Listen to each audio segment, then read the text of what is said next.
Oke, sekarang kita coba nanjak ya dari underpass.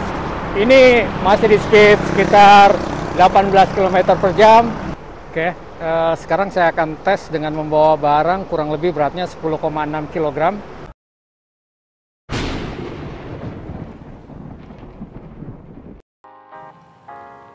Halo, welcome back to channel EVholic, channel yang membahas beragam hal tentang electric vehicle, mulai dari sepeda listrik, motor listrik, mobil listrik, skuter listrik, atau apapun jenis kendaraan listrik lainnya. Dan untuk yang belum subscribe, silahkan subscribe terlebih dahulu, karena Anda akan mendapatkan beragam informasi tentang electric vehicle. Dan untuk yang belum kenal, nama saya Ibeng. Di episode kali ini merupakan kelanjutan dari episode yang terdahulu, di mana pada part 1 kita sudah melihat beragam jenis dari cargo bike, kemudian kita merubah mesin cargo bike dari yang manual menjadi motor elektrik menggunakan mid-drive 450 watt. Dan di episode ini kita akan melihat bagaimana performanya, kita akan tes langsung di jalan mid-drive ini. Untuk itu saksikan terus EVholic, jangan pernah di skip karena Anda akan mendapatkan informasi yang banyak di episode ini. Yuk kita saksikan terus EVholic.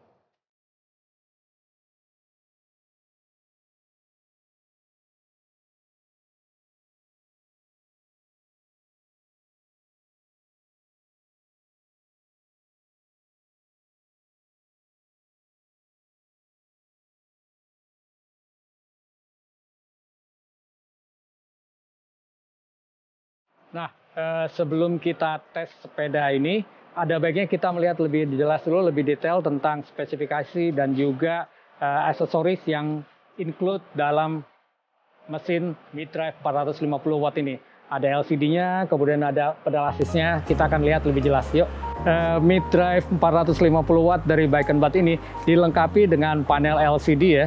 Ini tanda M ini adalah untuk menyalakan on-off.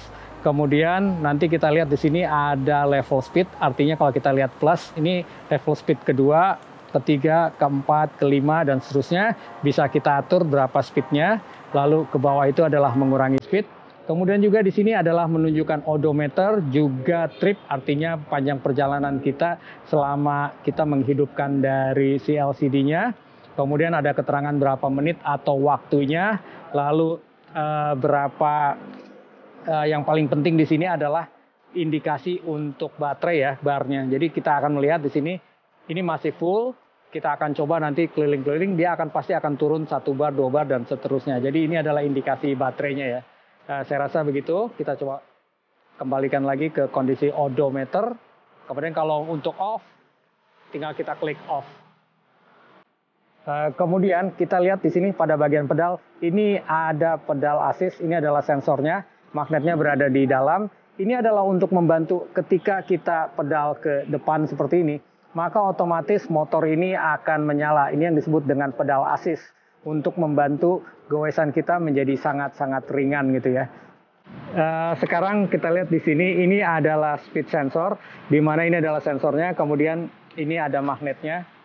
Ini saya geser sedikit, dan ini adalah magnetnya. Ketika roda berputar, magnet ini akan mengenai si sensor. Dia akan menunjukkan kecepatan pada speedometer kita. Jadi kita membutuhkan speed sensor ini, dan speed sensor ini pula diatur oleh controller yang berada di dalam mesinnya. Oke, motor mid-drive ini juga sebetulnya dilengkapi oleh throttle, di mana ini adalah seperti tuas pedal ya, seperti di motor, tuas gas seperti ini. Ketika kita tekan, dia akan gas. Hanya saja saya rekomen untuk jarang sekali menggunakan throttle ini kecuali terpaksa, yaitu misalkan pada saat tanjakan sudah tidak mampu untuk menanjak dengan membantu menggunakan throttle. Kenapa? Karena dengan sering menggunakan throttle, otomatis baterai kita akan menjadi lebih boros karena lebih sering keluar ampere yang besar. Kemudian aksesoris berikutnya adalah brake lever ini. Di sini ada cut off engine, artinya ketika kita mengerem seperti ini dia otomatis menghentikan kerja dari motor tersebut, atau biasa disebut dengan cut off. Jadi ini adalah engine cut off ya. Oke, mesin mid-drive ini dia terhubungkan dengan crank. Jadi di sini secara otomatis motor ini adalah menggerakkan crank gitu ya. Nah, besaran crank ini adalah bisa diatur, hanya sayangnya adalah crank ini adalah harusnya crank yang spesial dari bawaan motor atau bawaan mid-drive ini. karena crank ini dia dibuat khusus untuk motor ini, tidak bisa menggunakan crank yang general atau yang berada di pasaran. Jadi kalau seandainya kita mau mengganti chainringnya menjadi lebih besar atau lebih kecil, ini sangat tergantung dari buatan oleh motor ini. Tidak bisa kita cari di tempat-tempat umum. Oke, sekarang di sepeda kargo ini menggunakan baterai dengan casing Hailong. Ini adalah tipe casing Hailong, di mana kita akan melihat switch on off. Kemudian ini adalah untuk charging ya, untuk chargingnya. Ini juga bisa kita lepas, artinya bisa kita lepas dari sepeda ini. Kemudian baterai yang saya gunakan untuk kargo ini adalah menggunakan 36 volt, kemudian 15,6 Ah ya. Jadi sekitar 16 ampere. Ini menggunakan baterai 18650. Berarti 10S kurang lebih ini ada berapa? 6P. Nah, kita akan coba sekarang ya. Mesin mid-drive 450 watt di sepeda mini kargo kita. Gimana rasanya? Apakah terlalu kencang? Apakah terlalu nyentak? Kita akan coba langsung ya. Kita akan coba mulai dari di lingkungan kompleks terlebih dahulu. Kemudian nanti kita akan ke luar kompleks, ke jalan raya ya. Oke, yuk kita cek.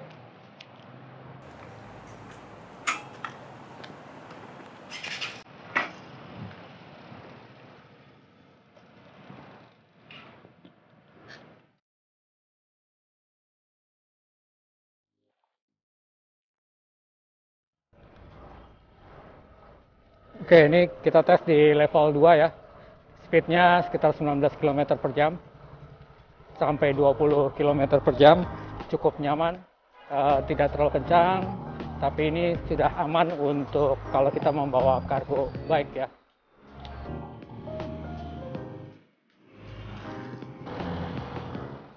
Oke ya, sekarang kita coba di level 3. Speednya itu sekitar di 25 km per jam ya. Jadi kalau kita pakai speed level 3 adalah kurang lebih 24 sampai 25 km per jam.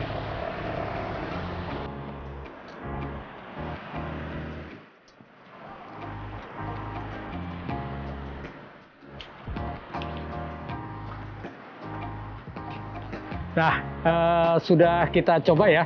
Tadi saya coba di lingkungan kompleks dengan level 1 dan 2 kecepatannya itu kurang lebih berada di maksimum sekitar 20 km per jam. Itu sudah cukup untuk sebuah cargo bike, karena sekali lagi saya tekankan bahwa untuk cargo bike kita tidak membutuhkan speed, namun kita membutuhkan torsi. Dan menurut saya sangat enak karena level 1 dan 2 ini tidak menyentak, artinya dari kondisi berhenti kemudian jalan itu tidak menyentak sehingga tidak membahayakan kita, apalagi kalau kita membawa barang-barang yang besar.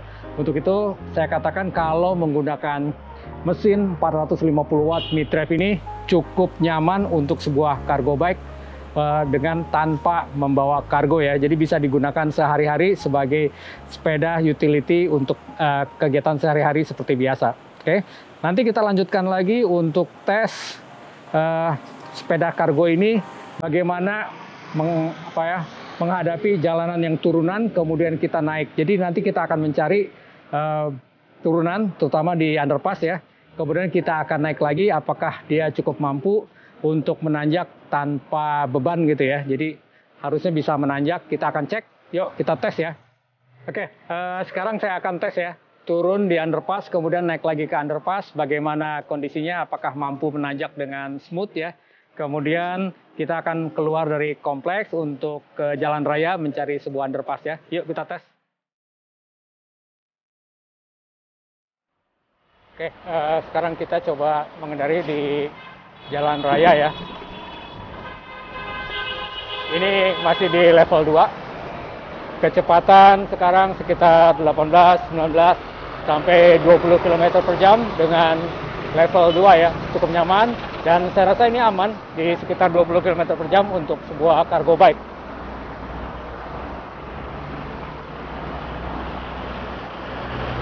Nah, di depan kita ini ada underpass. Kita akan coba turun ke underpass ya. Di underpass ini kita akan coba turun, kemudian kita akan coba kalau naik dengan menggunakan mid drive seperti apa. Oke, kita turun di underpassnya ya. Ini underpass Patimura.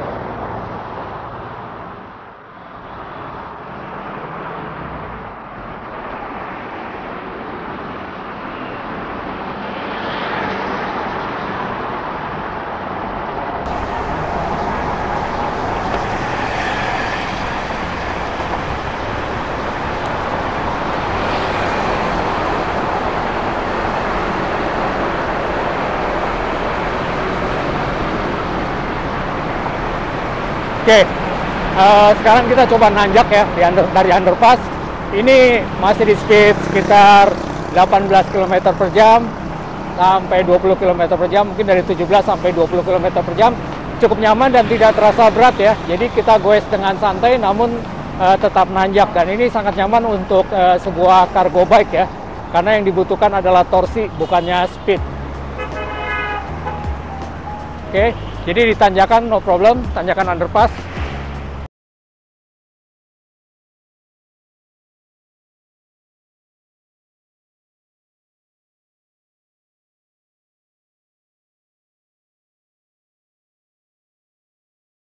Nah, sudah saya coba ya, sepeda kargo ini dengan menggunakan mesin 450 watt mid drive, itu ketika turunan sangat nyaman, kemudian ketika menanjak di underpass, itu terasa sangat ringan ya, jadi sangat membantu sekali, dan sekali lagi tidak menyentak, jadi sangat nyaman sekali untuk kita goes ya, goesnya sangat terasa ringan, seperti tidak ada beban begitu ya, jadi menurut saya sangat cocok untuk kita gunakan di perkotaan dengan naik atau turun underpass ataupun juga flyover ya, kurang lebih seperti itu. Ya, untuk berikutnya kita akan tes lagi nanti dengan membawa beban ya, seperti apa. Oke, saksikan terus ya EVholic. Oke, sekarang kita ada di toko Back & Bud. Di sini saya akan coba membawa barang ya, yaitu mesin mid drive, beratnya kurang lebih 10,6 kg. Saya akan bawa dengan cargo bike ini untuk kita tes bagaimana performanya dan handlingnya dengan membawa barang yang cukup berat, yaitu 10 kg lebih ya. Yuk kita tes ya.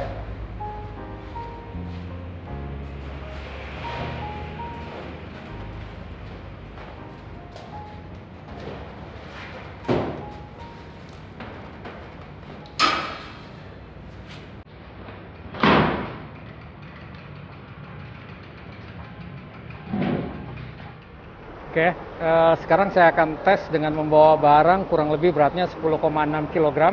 Kita akan lihat bagaimana.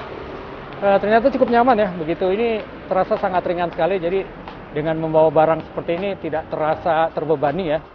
Bahkan speed kita pun masih tetap dan cukup stabil, cukup nyaman dan tidak menghentak. Itu yang diperlukan karena kita membawa barang ya. Jadi kita tidak ingin start itu menghentak. Nah ini cukup nyaman nih. Seperti ini, kalau di tempat keramaian pun kita tidak langsung menghentak, hampir menyeruduk di depan ya. Ini cukup nyaman sih.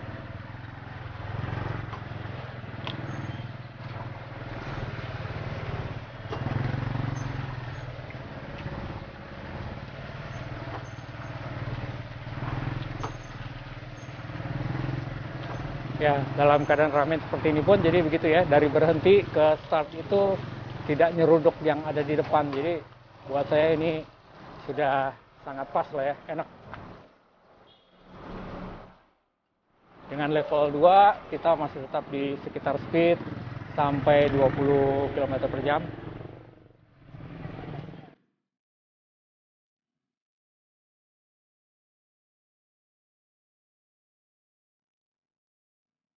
Speed level di speed level 2 masih sama seperti tadi. Speed level 2. Kecepatan 20 km per jam. Oke, sekarang kita turun di underpass. Saya coba rem dikit supaya kecepatan kita konstan di 20 km per jam aja. Nggak perlu terlalu kencang-kencang ya, karena membawa barang. Jadi yang dibutuhkan adalah torsi, bukan speed.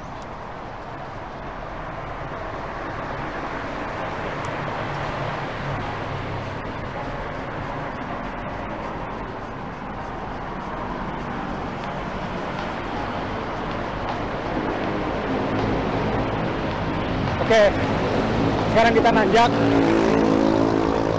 Ini nanjak dari underpass, masih di level 2. Speednya sekitar 17 km per jaman, 16-17. Kalau di goes lebih kencang bisa sampai 19 km per jaman lah ya. Masih terasa ringan, jadi di sini torsinya masih sangat membantu sekali. Torsi dari motor ini dengan 85 Nm sudah sangat membantu ya, cukup nyaman. Jadi untuk naik turun underpass dengan membawa barang tidak menjadi masalah. Cukup nyaman, masih nyaman ya.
Nah, kita sudah tes tadi ya, bagaimana performa dari motor mid-drive ini di sepeda kargo yang jenis tipe front loading dengan ban 20 di belakang, 16 di depan.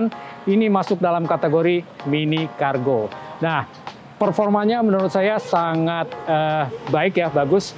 Karena satu adalah ketika dari start sampai stop, kemudian start lagi, stop lagi, ini sangat smooth, jadi tidak menyentak. Ini sangat baik kalau kita membawa barang yang besar dan berat terutama. Jadi kalau menyentak itu akan mengganggu sekali ya, takutnya barang jatuh, tumpah, dan sebagainya. Dan motor ini sangat smooth. Kemudian yang kedua adalah speed tidak terlalu besar, tetapi torsinya sangat terasa membantu. Jadi ketika kita menggoes kargo ini, baik dari keadaan kosong tanpa kargo ataupun juga dengan ketika mengangkut barang yang ada kargonya, maka sangat terasa sekali dibantu oleh mesin tersebut. Jadi saya merekomen untuk mini kargo minimal kita menggunakan 450 watt tipe mid-drive atau di atasnya. Jadi kalau seandainya kita ingin memilih yang 750 watt silahkan, tapi menurut saya dengan 450 watt sudah cukup. Nah, kalau teman-teman punya komentar yang lain atau pertanyaan, silahkan Anda komentar di bawah ini. Dan untuk yang belum subscribe, silahkan subscribe terlebih dahulu. Kemudian jangan lupa klik tombol like dan tombol bell supaya Anda mendapatkan notifikasi dari kami. Kita akan lanjutkan EVholic ini di episode-episode yang lainnya. Yo, salam EVholic, see you next time.